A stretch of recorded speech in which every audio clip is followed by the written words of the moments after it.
Good morning, St. Luke's. Do me a favor and raise your hand if you and your parents like each other's music. Took a little while at least, right? Not surprised. I don't think anyone really wants to admit to liking their parents' music, nor do we really want them liking ours. It's entirely natural. It might even be biological. It's important for our growth and development to separate from our parents, establish our own independent identities. And music, in many ways, is its own identity. You can get a lot about what a person wants you to know about them right away from their music. So, I hope you don't mind, but I'm going to take a moment right now to share something about my own identity with you in the form of some music that means something special to me. I will apologize in advance, but I was assured by one of my trusted student advisors that this would be okay. So here goes. To say rap is not work is ludicrous. Whoever said it must be new to this. When you hear me, you'll compare me to a prophet for profit, not merely putting words together for recreation. Each rhyme's a dissertation. You want to know my occupation? I get paid to rock the nation. I go to work. Thank you. Thank you. Thank you. Those were not my words, by the way. That was the immortal Kool Moe Dee. You know, music has identity. It also has meaning, and not just in terms of the message either. You know, the messages, really lyrics are more about message. No, I mean that every single piece of music, even without lyrics, it has its own energy, its own emotion, its own sense of time and place. You know, for example, I skipped this slide accidentally, but let's go back a second and let's listen to this.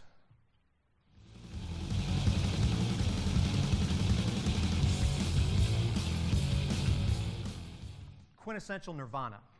So, I guess the secret is now out. I am indeed a huge hip-hop fan, okay? Here's the thing. It's not all hip-hop, though. In fact, to my mind, there are three distinct eras of hip-hop, and you'll figure out how I feel about them using the following infographic. So, the first era starts in roughly the late 70s to the early 80s.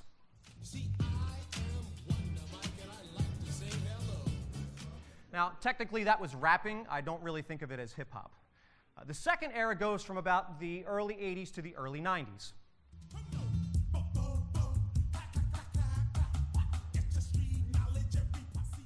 As you can tell, I think that is an era of amazingly awesome music. And then there's pretty much everything since. 1, 2, 3, and 4, Snoop Doggy Dogg.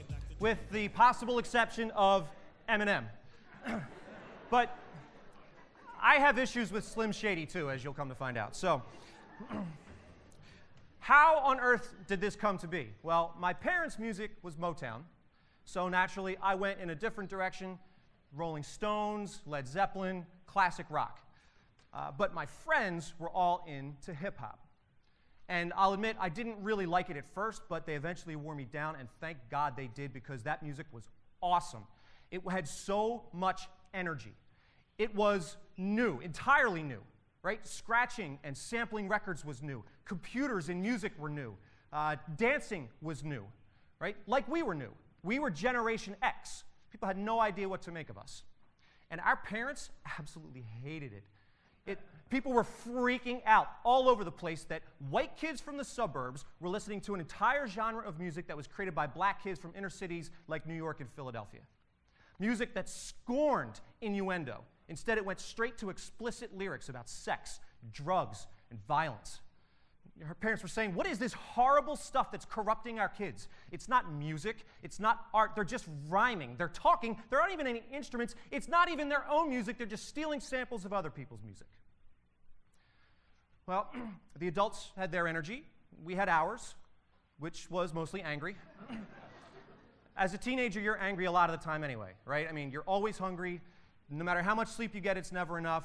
Your parents are annoying. School is annoying. The world is confusing. The future is uncertain and scary. There's war, poverty, famine, disease. Your sense of natural indignation is fueled by the obvious fact that the world is indeed messed up and everybody knows it. They just pretend, oh, it doesn't matter, or it's not that bad, or it's complicated. But your sense of anger is simple and just. It's righteous, even. And hip-hop was perfect for that emotion. It was a brand new art form. It was struggling for legitimacy, but it didn't care whether you accepted it or not. It was coming for you anyway. It was edgy. It was dangerous. It fought back in a couple of different ways. So, one way that it fought back was by highlighting the craft, like my man Kool Mo D. I go to work, he said, like a boxer, like a doctor, like an architect. I build the rhymes, sometimes they climb so erect, skyscrapers look like atoms, cars, electrons, rolling in patterns. I'm not just rhyming here, people. Or Eric B. and Rakim, undisputed masters of the craft, who let the craft speak for itself with Don't Sweat the Technique.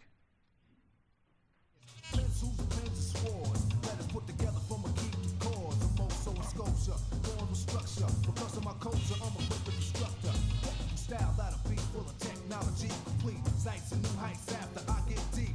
You don't have to speak, just see and peep the technique. A second way of fighting back was to go beyond the superficial, go deeper, philosophy. So, Above the Law. They were a gangster rap group from the West Coast, but they took on freedom of speech. Me, I get wild every rhyme I release, whether I talk about violence or talk about peace. Because violence is something that happens in society when people are living low and don't know where they can go. But peace, I think we all want peace, but it's too much to face and it's too far to reach. Whether I say my rhyme fast, slow, sloppy, or neat, see, I wish when I do it to have freedom of speech. Congress shall make no law respecting an establishment of religion or prohibiting the free exercise thereof, or abridging the freedom of speech or the press. But the third, maybe the best way that rap fought back, and certainly the way that grabbed me the most, was through social commentary. Political rap, if you will, from voices that were otherwise completely politically silenced. So, for example, KRS-One from Boogie Down Productions, one of the most respected voices in all of hip-hop at the time, taking on a whitewashed public school system. You must learn. I believe that if you teach in history, deal with straight up facts, no mystery. Teach the student what needs to be taught. Because black and white kids both take shorts. When one doesn't know about the other one's culture, ignorant swoops down like a vulture. Because you don't know that you ain't just a janitor. No one told you about Benjamin Banneker. Or Cool G Rap and DJ Polo, who painted an unvarnished picture of life on the streets of New York, streets riddled with gangs and drugs and violence.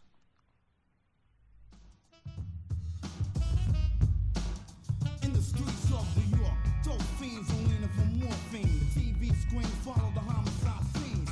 You live here, you're taking a chance to look, and I take one glance. There's a man inside an ambulance. The crowds are getting louder. I wonder how the people wanna go fight for the right powder. Others talked about their relationships with, or even their contempt for, the police. None more infamously than NWA in their album Straight Outta Compton. Fucking with me 'cause I'm a teenager with a little bit of gold and a pager, searching my car, looking for the product, thinking every nigga is selling narcotics. You rather see? I loved all of that music. But to me, the undisputed crown belonged to Public Enemy. Not only was their music groundbreaking and innovative, but talk about social commentary. Just look at the titles of their two best-known albums. It Takes a Nation of Millions to Hold Us Back. Fear of a Black Planet. And then, look at the songs themselves and the issues that they tackled. Night of the Living Bassheads. Here it is, bam, and you say, goddamn, this is a dope jam. Talking about dope, bass, aka crack cocaine, and what it was doing to inner city communities. Or 911 is a joke. I dialed 911 a long time ago. Don't you see how late they reacting? They only come. You think it's tough getting a cab in a black neighborhood, they were asking? Try getting an ambulance to show up. Or Burn Hollywood Burn.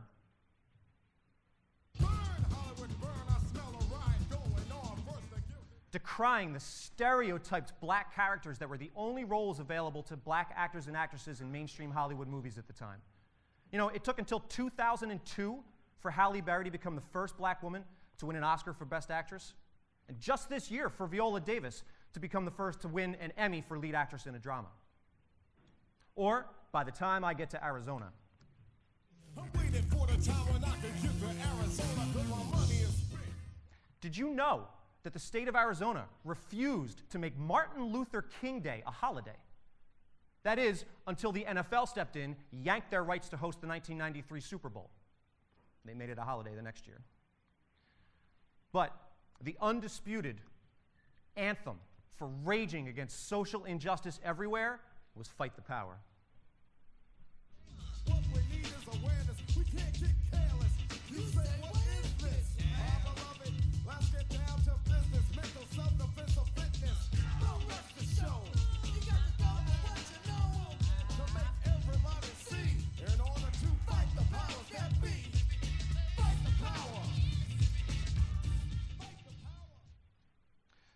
So, I spoke before about meaning, and you might ask, what has all of this meant to me? Well, you should know that at the same time I was diving deep into hip-hop, I was on a parallel path with my first musical love, classic rock.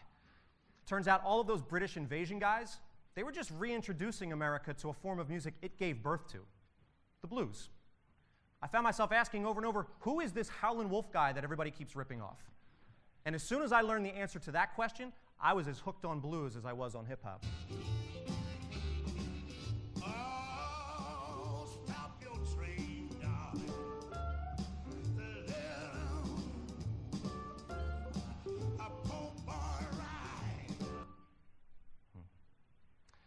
So as I dove deeper into both, I started asking, how did the 20th century begin with blues and end with hip-hop?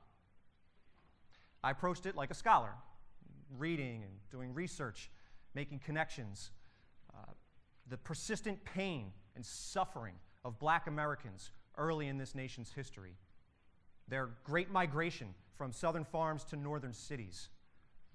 The denial of voting, housing, even banking privileges, the civil rights movement, white flight, urban decay, Vietnam, heroin in the 70s, crack cocaine in the 80s. God, no wonder these kids my age were so fed up.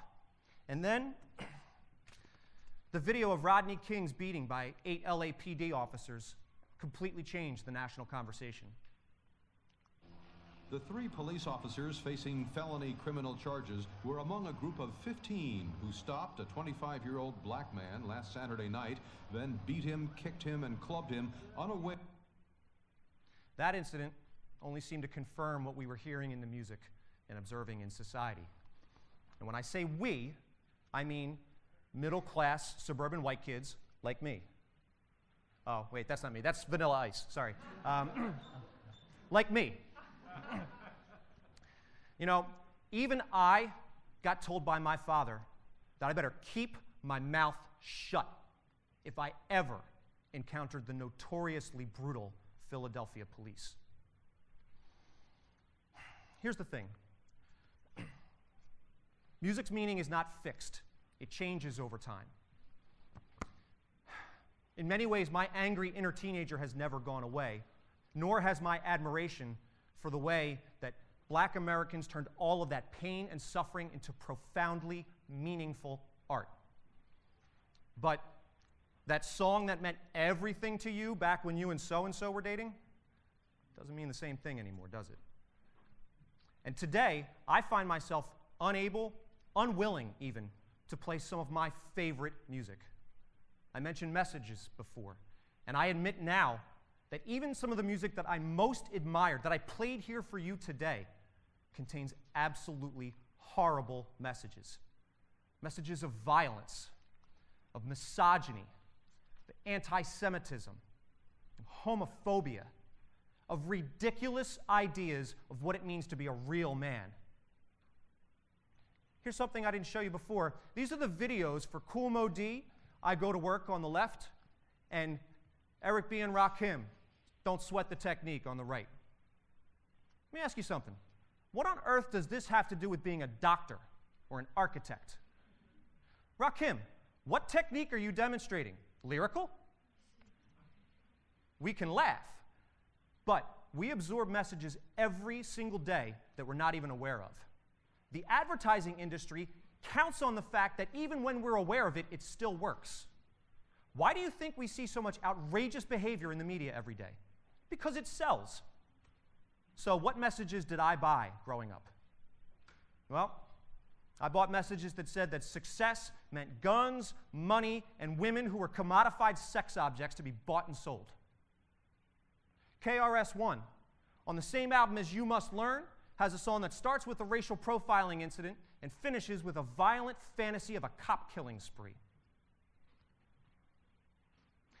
You spend any time at all in an NWA album, and you will find disgusting, depraved sexual degradation of women, and to this day, Ice Cube is unapologetic about it.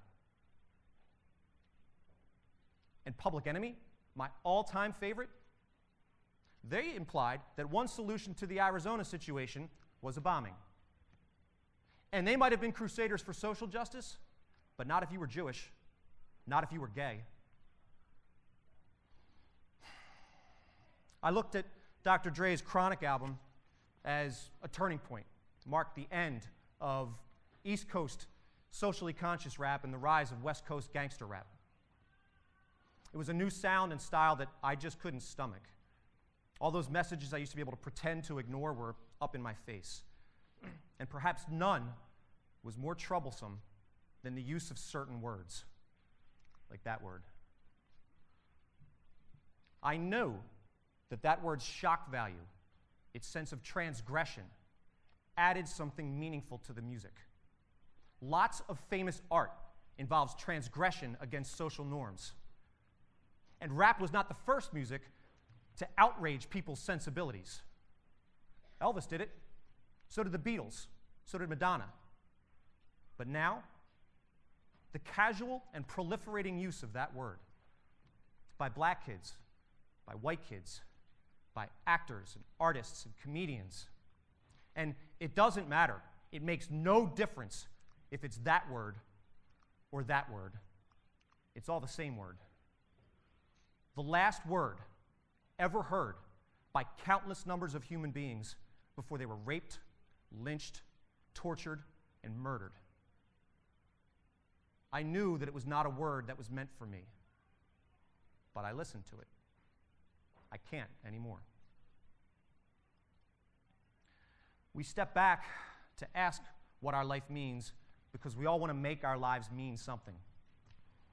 It's unlikely that anybody looks at my life, at my record of accomplishments, and says, Jim Foley, social justice warrior. That's my failing. But I did end up an educator. Ended up in a position to pass on my understanding of the shape of the world to you. To make sure that every generation of students I teach knows that there is no place in that world for a certain word, unless maybe buried at the bottom of the Atlantic Ocean with all the countless numbers of poor souls who didn't survive a journey that would have branded them with it. To go to work to make sure that every one of you is equipped with the skills that you'll need to fix this unjust world. That will make my life mean something. So I implore you, make your own lives meaningful. Step back every once in a while. Make meaning of it. You can always start with your music. Thank you.